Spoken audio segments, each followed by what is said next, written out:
우리 하나님의 말씀 베드로후서 1장 5절에서 7절 말씀 우리 같이 합독합니다. 짧은 구절입니다.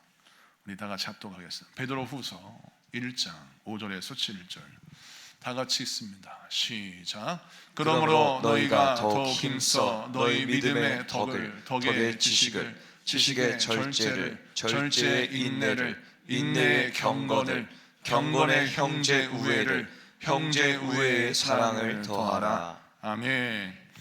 자, 오늘은 베드로후서 강의 두 번째 시간, 신성한 성품 믿음이라는 제목으로 말씀을 증거할 때 많은 은혜 받는 시간 되기를 바랍니다. 자, 오늘 본문 말씀을 보면 베드로 사도가 신성한 성품을 거론하면서 8가지 덕목을 우리에게 소개하고 있습니다. 그런데 왜 신성한 성품을 우리에게 가지라라고 권면할까요? 우선 이 본문을 읽기 전에 베드로후서 1장 4절을 봅니다. 베드로후서 1장 4절을 보면 이렇게 말씀이 쓰여져 있어요. 이로써 그 보배롭고 지극히 큰 약속을 우리에게 주사 있어요. 보배롭고 지극히 큰 약속은 뭐냐면 예수님의 구원의 약속입니다. 예수님께서 십자가의 복음으로 우리를 구원하셔서 하나님의 자녀 삼아주시고 천국 백성 되게 하시고 영생을 허락하신다라고 하는 그 약속을, 구원의 약속을 크고 보배롭고 지극히 큰 약속이라고 하는 겁니다.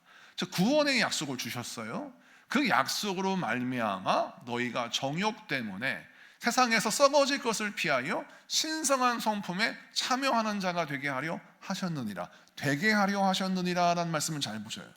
이 말씀을 보고서 저를 보십시오. 자, 제가 이걸 설명해 드리겠습니다. 우리 예수님이 죄인 되었던 우리를 구원하시고 또 우리에게 말씀하셨습니다. 지금은 우리가 육신을 입고 이 땅에 살고 있어요. 언제 주님이 우리를 부르실지 알지 못합니다. 또 예수님이 언제 다시 오실지 우리는 알 수 없어요. 그러나 우리가 지금 오늘 인생을 살아가고 있는데 하나님의 품 앞에 갈 때까지 우리가 인생을 살아가는 동안에 주님께서 예수님을 닮아가는 사람으로 만드시고자 신성한 성품에 우리가 참여하도록 주님께서 일하신다는 것입니다. 자, 그러면 우리가 생각할 때 이런 생각을 하게 돼요. 아니, 예수 믿고 구원받으면 되지, 꼭 굳이 우리 예수님의 신성한 성품 읽기만 해도 참 부담되는 8가지 덕목을 우리로 하여금 가지라고 말씀하신 이유가 무엇일까? 이유는 무엇이냐면, 우리가 예수님의 성품을 왜 가져야 할 이유가 무엇이냐면, 예수님께서 우리에게 사명을 주시기를 너희는 이 땅에 빛과 소금으로 살아가라고 하셨습니다. 뿐만 아니라 너희가 성령의 권능을 받아 예루살렘과 온 유대와 사마리아와 땅끝까지 이르러 내 증인이 되라 라고 말씀하셨습니다. 자, 그러면 주님의 증인이 된다는 것은 뭘 뜻합니까? 예수님이 어떤 분이신가를 보여주고 증언하는 역할이 증인된 역할입니다. 그럼 증인은 예수님의 겉모습만 전하는 것이 아니라 예수님의 그 성품까지 전하고 예수님의 말씀의 그 진리를 전해야 하는 것입니다. 그래서 입으로는 예수님의 말씀을, 몸으로는 예수님의 행함을, 또 우리의 향기는 예수님의 향기를 내어야 하는 것이죠. 이것이 바로 주님이 기뻐하시는 증인된 삶인 거예요. 자, 그래서 우리로 하여금 주님께서 증인된 삶을 살게 하기 위하여 우리를 부르셔서 신성한 성품에 참여하게, 신성한 성품을 가지도록 우리에게 이렇게 말씀하시는 거예요. 그러면 우리가 생각할 때 여러분을 증명하기 위해서 누군가를 대변인을 세운다고 칩시다. 대통령실에 대변인을 세울 때 아무나 세웁니까? 그렇지 않죠. 대통령실에 대변인을 세울 때에는 대통령의 의지와 정책과 여러 가지 생각들을 대변하는 사람이 세워질 때는 대통령의 그 존귀한 명예와 영광을 가리지 않도록 그 대통령의 이야기를 가감없이 잘 전해야 되고, 대변인 자체가 대통령의 흠이 되는 안 되는 거예요. 그래서 대통령실에서 대변인을 세울 때에는 굉장히 많은 스펙을 보고 뒷조사를 해요. 그래서 흠이 없는 사람을 세우는 것이 일반적입니다. 자, 그러면 예수님이 이상하단 말입니다. 우리는 죄인이에요. 허물이 많은 사람입니다. 우리의 모습은 자랑할 것이 아무것도 없어요. 오히려 흠투성이고 허물투성입니다. 근데 이런 존재를 주님께서 주의 대변인으로, 증인으로 세우신단 말이에요. 이게 가당키나 하는 말이냐고요. 그런데 주님께서 이렇게 하시겠다는 겁니다. 이는 무엇입니까? 우리의 속사람이 그렇게 잘나서가 아니라 주님께서 주의 증인 되게 하시겠다는 겁니다. 주의 증인으로 세워질 수 있는 그런 자격을 주시고, 그런 능력을 주시고, 그런 권세를 주시겠다는 거예요. 그것이 바로 신성한 성품이라는 것입니다. 지금 제가 서두에 말씀드렸지만 오늘 목사님들과 함께 이제 새벽 조찬 모임에서 모여서 우리 한국교회 또 감리교회에 미래를 놓고 젊은 목사들을 위해서 기도하고 모이는 모임 오늘 잠깐 있었는데, 지금 우리가 기도 제목이 뭐냐면 이제 10년이 지나면 우리 한국교회, 개척교회나 농어촌교회는 빕니다. 담임할 사람이 없어요. 실제로 제가 신학대학에 입학할 때 60명을 뽑았는데 6대 1이었어요. 근데 지금은 40명을 뽑아도 비단입니다. 뿐만 아니라 그 40명 가운데 20명은 나이 드시는 분, 그러니까 신학을 좀 공부해 봐야 되겠다 이렇게 마음을 먹고 만학도로 입학하신 분, 이분들은 목회하실 분들이 아니에요. 그럼 20명이 남죠. 20명 가운데 반절은 여성입니다. 즉 다시 말해 이분들은 신방전사나 교육전사나 사모를 하겠다는 사람이에요. 일부, 정말 극히 일부만 여자 목회자로 살아가겠다는 분입니다. 나머지 10명이 남자죠. 근데 그 남자 10명 가운데 목회자가 되겠다고 하는 사람이 3명, 4명이에요. 실제로 매년 선교사가 파송되는데 제가 목사 안수 받을 때만 해도 선교사가 파송될 사람이 20명, 30명이었습니다. 지금은 2명, 1명 이렇습니다. 한국교회도 파송을 안 받는데 세계 열방 땅끝까지 가겠습니까? 안 가죠. 그럼 우리 감리교회만 그러냐? 장로교회는 더 심각합니다. 저희는 진급제도가 좀 까다롭기 때문에 그래도 선교사가 파송되고 또 목회자가 세워지는데 세계신학교에서 온 힘을 다해요. 근데 장로교회는 굉장히 더 심각하고 침례교회는 아예 우리보다 더 심각해서, 느사랑교회 목사님 제가 잘 알잖아요. 최근에 만났을 때 대화 나누는데 침례교회는 정말 엄청난 위기라고 합니다. 왜? 목회자가 없고 선교사가 없어요. 제가 이 말씀을 왜 드리냐면, 그럼 왜 목회를 하지 않고 왜 선교를 나가지 않을까? 이유는 무엇이냐? 증인된 삶이 너무 부담되기 때문입니다. 증인된 삶을 산다라는 것은, 주의적으로 산다라는 것은 여러분 제대로 한다면 엄청난 희생을 치러야 합니다. 오늘도 제가 한 3시간, 2시간 반 잠자고 오늘 하루 종일 이렇게 사역을 하는데, 한밤중에도 정말 어려운 질병으로 고통당하는 성도가 전화 오면 받아서 기도해 줘야 되고, 또 끊임없이 말씀을 연구해야 되고, 또 설교해야 되고, 신방해야 되고, 또 수많은 인내와 버팀과 견딤과 예수님을 닮아가는 부단한 성화의 노력을 해야 합니다. 자, 이러한 삶이 대가를 지불하는 삶이죠. 신성한 성품을 닮아가는 것은 엄청난 대가를 지불해야 하는 것입니다. 그래서 많은 사람들이, 이 시대의 젊은이들이 점점점 신성한 성품, 주님께서 원하시는 영성에 도달하는 것을 부담스럽게 여겨서 어떻게 가느냐? 손쉽게 살고 싶은 거예요. 부담스러운 인생이 아니라 손쉬운 인생을 살고 싶어 하는 것입니다. 목회자만 그럴까요? 성도도 마찬가지입니다. 옛날 70년대 80년대 우리 성도들 얼마나 열심히 기도했습니까? 부흥회가 열린다 하면 온 성도가 교회 와서 목놓아 기도하고 부르짖어 간구하며 인생의 모든 문제를 하나님께 맡기고, 내 인생에 의지할 것은 돈도 사람도 아니라 오직 주님이시다라는 믿음으로 기도했단 말입니다. 그런데 그때는 여러분 악기라도 있었으니까 풍금이세요. 풍금. 저 어렸을 때 부흥회 때 기억나요. 큰 북 가지고 둥둥둥둥 치고요, 그 다음에 풍금으로 반주를 했는데, 가만히 지금 생각해요. 풍금 따로, 박수 따로, 북 따로, 이거는 완전히 따로따로 했어요. 풍금은 느리게 치는데 박수는 빨리 치고, 성도들은 그거가 전혀 상관없이 그냥 자기가 원하는 대로 찬양을 부르는 거예요. 우리가 찬양 부를 때 어떻게 보여요? 그냥 정발음으로 해놨는데, 옛날에 찬양 어떻게 막 은혜가 풍성한 하나님 이렇게 막 꺾어서 불렀단 말이에요. 그러니까 막 꺾어서 찬양을 막 부르면, 찬양을 부르면 이렇게 촌스러울 수가 없어요. 그런데도 그런 찬양에 은혜 받고 불 받고 목회자가 된 사람이 누구냐? 저란 말이에요. 여러분, 근데 지금은 정말 최고의 연주자가 찬양을 하고, 정말 신령하게 훈련받은 우리 사역자들이 찬양하고 사역하고, 우리 성도들은 얼마나 세련됐습니까? 기도할 때 은혜에 충만한 역사가 일어나는데, 그런데 점점 은혜를 사모하는 사람들이 적어져 간다는 거예요. 왜? 이유는 뭐냐면 사모함이 점점 사라지기 때문입니다. 이것이 말세의 징조인 겁니다. 여러분, 우리 지구촌 소망교회는 세상의 흐름과 거꾸로 가야 합니다. 그래야 우리가 한국교회를 살립니다.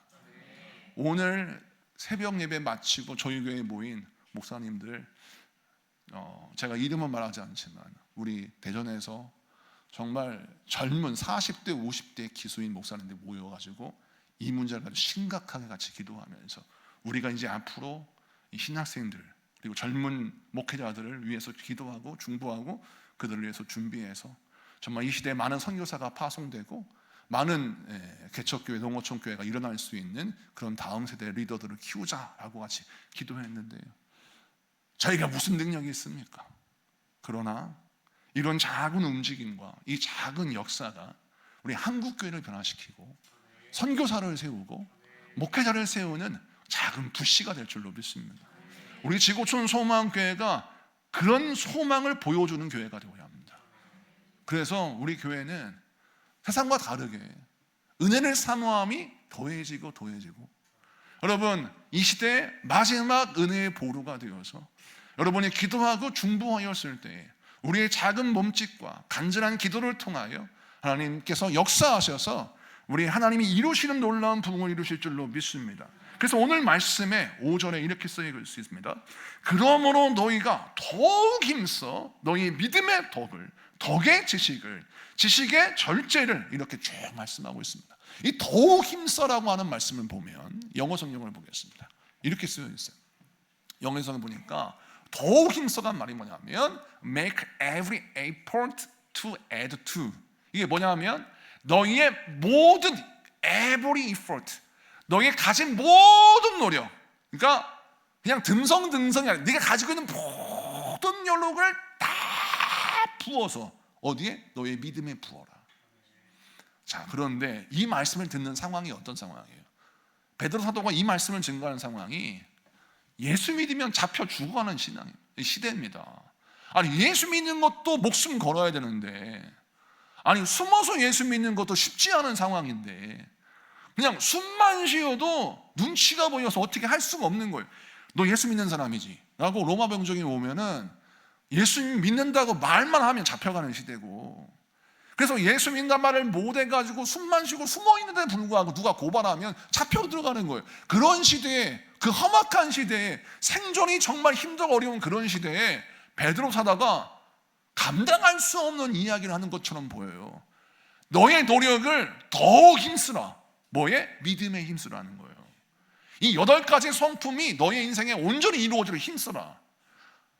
그러면 이 말씀을 들으면요, 우리가 본능적으로 어떤 생각이 드냐면, 참 우리 베드로 사도는 우리 형편을 살피지도 않나 봐. 믿음? 그래, 믿음은 이해할 수 있어. 덕, 지식, 절제? 절제는 지금 하고 있어요, 사도님. 절제는 하고 있어. 말을 할 수가 없어. 절제는 매일같이 절제야. 인내? 내가 생존이 인내야. 그리고 경건, 형제 우애, 이런 것들은 사치처럼 느껴지는 겁니다. 고난이 중하잖아요. 이 10가지 상품 한번 읽어보세요. 마음에 막 팍팍 와닿나. 내가 지금 인생이 고달퍼요. 환난을 당했어요. 하루하루 먹고 살기가 힘들어요. 중한 질병이 나를 짓눌러요. 자, 그런 상태에 딱 됐어요. 이 8가지 상품을 더욱 힘써 지켜라 라는 말이 들으면 남 얘기 같아요.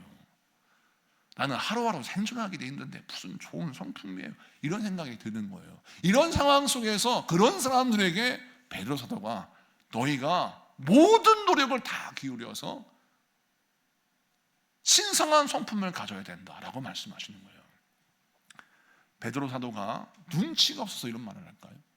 아니면 상황 파악을 잘 못해서 이런 말을 할까요? 그게 아니에요. 이것이 바로 주님이 원하시는 말씀이기 때문에 이렇게 말씀을 선포하는 겁니다. 베드로도 인간적으로는 여러분 고생 많이 하셨어요. 편하게 사세요. 여러분 얼마나 살기 힘드니까 그냥 쉬엄쉬엄 하세요, 이렇게 하고 싶죠. 이런 말이 훨씬 편합니다. 그런데 고난당하는 분들에게, 하루하루 숨 쉬고 사는 것도 힘든 양반들에게 말씀을 전하는데 이 8가지 성품을 강조하면서 너희의 모든 노력을 기울여라, 지금도 노력하지 않는다 라고 채찍질하는 것처럼 들려지는데 이 말씀을 하기 쉽겠습니까? 어렵죠. 그런데 왜 이렇게 더욱 힘쓰라고 강조합니까? 이는 무엇이냐면 이 시대가, 그 시대가 주님이 강하게 일하시는 시대였기 때문입니다. 우리 눈으로 볼 때는 로마 네로 황제가 너무나 크고 이 로마 제국이 내가 절대 넘을 수 없는 장벽처럼 보여요. 태산처럼 보여요. 아이고, 네로 황제는 정말 신처럼 보이고 이 로마 제국은 하나님의 나라가 있다고 하지만 로마 제국하고 게임이 안 돼, 이런 생각이 드는 시대예요. 그런데 베드로는 무엇을 보느냐? 로마 황제보다 더 큰 하나님을 보고 이 로마 제국보다 더 큰 하나님의 나라를 보면서 우리의 눈을 더 확장시키고 우리의 눈을 더 깊게 만들어서 우리의 진짜 현실, 우리의 진짜 미래가 무엇인지를 보여주므로 우리가 이 시대에 짓눌려 끌려가는 자가 아니라 오히려 이 시대를 극복하고 하나님의 뜻을 이룰 것이라는 확신 가운데 그 다가올 하나님의 뜻이 이루어지는 미래의 시대를 준비하도록 우리 하나님의 백성들에게 신성한 성품을 강요하는 것입니다. 이는 무엇이냐? 그들이 이제 곧 주의 증인이 되어서 로마를 복음으로 뒤집어 버리기 때문입니다. 사랑하는 성도 여러분, 오늘 이 말씀을 드리는 이 시간, 이 말씀을 듣는 여러분들은 어떤 미래를 꿈꿔야 합니까? 나의 현실은 도저히 꿈꿀 수 없는 하나님이 우리 가정과 내 인생을 통하여 이루고자 하시는 놀라운 비전과 미래를 꿈꾸며 그 시대를 준비하고 뭐를 준비해야 돼요? 우리가 이 신성한 성품을 준비하고 가져야 하는 것입니다. 그래서 오늘 말씀을 우리에게 주시는 것이죠. 여러분의 미래는, 여러분의 내일은 여러분의 생각과 사뭇 달라요. 그래서 나는 하루 근근히 먹고 사는 것에 만족한 것 같지만 하나님의 뜻은 그것이 아닙니다. 여러분의 기도를 통해서 교회를 살리고요, 여러분의 헌신을 통해서 이 시대의 낙심한 영혼들을 구원하실 것입니다. 자랑할 것이 아무것도 없어요. 내가 뭐 성공한 사람도 아니고 내 부모가 대단한 분도 아니고 내 자식이 그렇다고 해서 뭐 엄청난 학벌이 있는 것도 아닌데 이렇게 평범하게 짝이 없는 나를 왜 쓰시는가? 흠이 없고 흠이 많고 연약하고 자랑할 것 아무것도 없는 나를 왜 쓰시겠다 하는가? 이유는 여러분의 기도가 귀하고, 할렐루야, 여러분의 믿음과 여러분의 인생 스토리가 많은 영혼들에게 귀감이 되고 힘이 되고 여러분의 기도를 통해 하나님이 일하시기를 원하시기 때문에 주님께서 여러분에게 이 신성한 성품을 가지라 라고 말씀하시는 겁니다. 그 시작이 믿음이에요. 그 믿음만 제가 이야기하고 오늘 설교하실 겁니다. 자, 오늘 이 신성한 성품이 8개가 있는데 8개 가운데 믿음부터 시작합니다. 이 믿음부터 시작하는 이 말씀을 쭉 보면, 이 원어를 보면 이것이 어떤 믿음 빼고 절제를 중요하게 여기고 또 인내는 빼고 또 덕을 이야기하는 그런 것이 아니라 이것은 첫 단추를 잘 매야 돼요. 믿음이 안 되면 그 다음에 덕이 안 되는 거예요. 또 믿음도 됐고 덕이 됐는데 지식이 안 되면 절제로 못 나가는 거예요. 그래서 이 말씀은 어떤 문장의 특징을 갖고 있냐면 처음부터 첫 단추부터 하나씩 이루어져야 되는 덕목이라는 사실이에요. 그래서 모든 신성한 성품의 덕목이 믿음으로부터 시작되어서 믿음의 완성을 통하여 그 다음 단계가 이루어진다는 것을 시사하고 있다는 것입니다. 자, 그러면 다른 것은 다음 시간에 하고 그 믿음을 설명하는데, 모든 성품의 시작은 믿음에서 비롯된다라는 메시지가 5절의 핵심이에요. 자, 그러면 모든 성품의 출발이 믿음이다. 이게 무슨 말을 할까? 무슨 뜻입니까? 자, 우리 성품이라는 집을 짓는데 믿음은 그 집을 짓는 기초라는 겁니다. 기초가 튼튼해야 그 집이 세워질 때 흔들리지 않는 거예요. 믿음이 만약 부실하다면 아무리 덕이 있고 절제가 있고 훌륭한 성격과 인품을 가지고 있다 할지라도 금세 무너지는 것이죠. 제가 한번 설명을 해드릴게요. 자, 아침에는 그야말로 호인이에요. 누가 오른뺨을 때리면 왼뺨을 대요. 겉옷을 달라면 속까지 줘요. 세상에 이런 사람이 없어.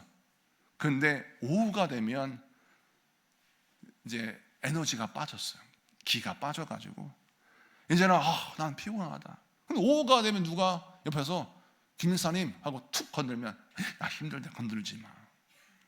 짜증나, 나 오늘 정말 힘들었어, 건들지 마. 막 얼굴에 누가 나 건들기만 해. 가만 안 놔도 막 얼굴에 막 그런 표정을 갖고 있어요.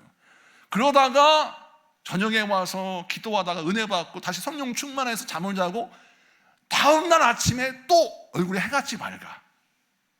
그런데 오후 되면서 힘이 빠져서 다시 또 우울하면서 누가 나 건들기만 하면 가만 안 놔도. 자, 그런 사람을 참 성품이 좋다고 할까요? 성품이 안 좋다고 할까요? 안 좋다고 하겠죠. 제 아무리 절제를 하고 제 아무리 덕을 끼치며 제 아무리 엄청난 영향력을 끼친다 할지라도 아침, 점심, 저녁 맑고 흐림, 기온 뒤에 갬, 이렇게 막 도대체 날씨가 가늠할 수 없을 만큼 시때때로 일희일비하고 막 히뜩버뜩 하면 이 사람은 여러분 결국 성품이 무너져 버리는 겁니다. 그래서 신성한 성품의 출발은 믿음이다. 왜냐? 이 믿음은 절대 흔들리면 안 되거든요. 신성한 성품은 왜 믿음에서 출발하느냐? 하나님께로부터 오는 은혜를 통하여 내가 하나님의 성품을 품어야 내가 하나님을 닮아가는 것이지, 내 의지나 내 결단력이나 나의 고유한 인격을 통해서 예수님의 성품을 닮아간다? 불가능합니다. 여러분의 능력은 한계가 있어요. 공급하시는 은혜가 있어야 내가 예수님을 닮아가서 용서할 수 있고 사랑할 수 있는 겁니다. 만약 내가 내 아내, 내 남편, 내 자녀를 사랑하다가 어느 하루는 자는 것만 봐도 막 꼴보기 싫어요, 막 화가 나. 그러면 어떻게 돼요? 은혜가 떨어진 겁니다, 여러분. 그 사람이 꼴보기 싫은 것은 그 사람의 잘못이 아니에요. 여러분이 은혜가 떨어진 거예요. 은혜를 공급해 보세요. 그러면요, 아름다워 보입니다. 아름다워 보여요. 우리 사모한테 제가 언제나 김일사님을 통해서 이지사님에서 예화를 들 수는 없잖아요. 우리 사모한테 예화를 들어보겠습니다. 우리 사모가 은혜가 떨어지면 제 모습을 보고, 목사님 밥 먹는 것도 복스럽게 드세요, 목사님 왜 이건 안 드시고, 잔소리가 늘어나요. 근데 성령 충만하면 우리 사모는요, 그때부터 은혜로운 말만 하는 거예요. 그래서 늘 제가 기도합니다. 하나님, 우리 사모에게 은혜 충만함을 주셔서 은혜가 흘러나오게 하소서라고 기도하는 거예요. 자, 저는 어제와 오늘 똑같아요. 물론 제가 잘났다는 것이 아니라 저의 부족함이 있는데, 참 희한한 건 나의 부족함은 어제 오늘 일이 아닌데 우리 사모가 은혜 충만하면 내가 참 대우받고, 우리 사모가 은혜가 떨어지면 내가 괴롭더라는 거예요. 저도 잘못이 있지만 우리 사모의 잘못이 크다라는 거죠. 이거를 제가 예화로 드는 이유는 뭐냐면, 우리가 남 탓만 하면 답은 없습니다. 그래서 우리가 왜 예수님의 성품을 닮아갈 때 믿음에서 출발해야 되느냐? 무엇을 믿어야 해서? 주님이 예수님을 닮아가도록 나에게 예수님의 성품을 주신다고 믿어야 돼요.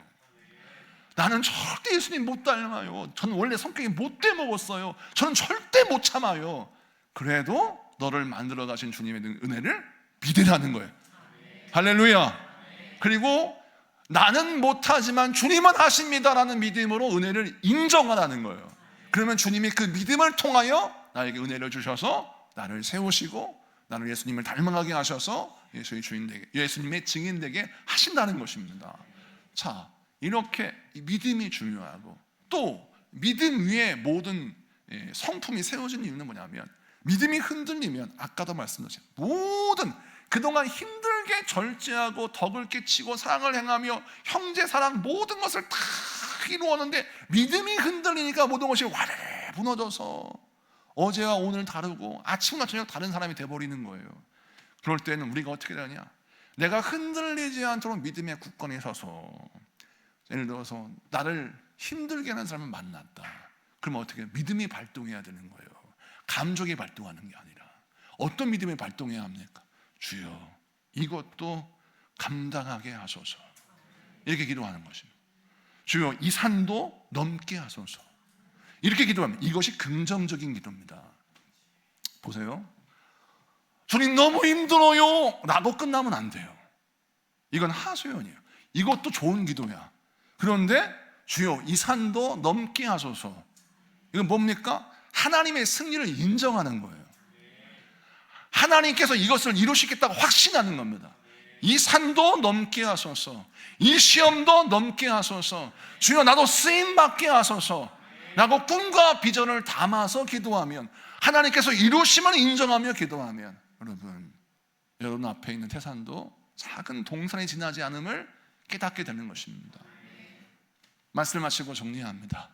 우리가 신앙생활할 때 시험이 너무 크다라고 생각하고 그 시험 앞에 좌절할 때가 있어요. 시험이 큰 게 아니라 여러분이 작은 것입니다. 어렸을 때에는 산수 시험이, 옛날 수학 시험이 그렇게 어려웠어. 세상에 2 곱하기 2는 왜 살까? 이게 이해가 안 돼요. 그런데 나이를 먹고 철이 들고 공부를 하면 이 곱하기 문제는 전혀 어렵지가 않은 것처럼 우리 인생도 마찬가지라는 거예요. 내가 성장하면 이해하지 못한 거 그냥 이해가 되고 풀지 못한 거 풀어지게 되는 역사가 일어나는 겁니다.